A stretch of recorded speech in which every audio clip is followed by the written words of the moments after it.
So this Big Joe Beanbag chair came in today, and I've been sitting on it and getting the feel of it, and I really like this chair. I really like it. It's comfortable, it's light, it's a great size for me. I'm a fairly close to 200-pound person. It's not super low to the ground, but it's not really high either. It's just a great little relaxing chair.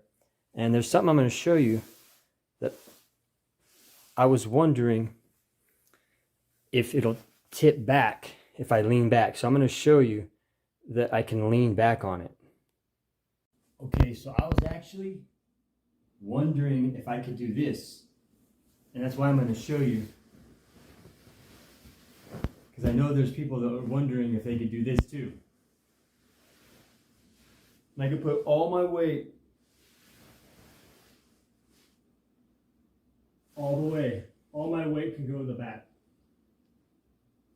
if I choose to. So I'm not gonna like tip over.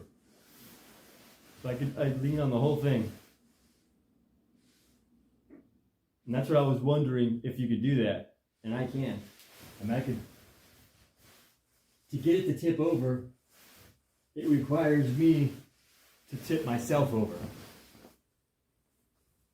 So I just wanted to share that.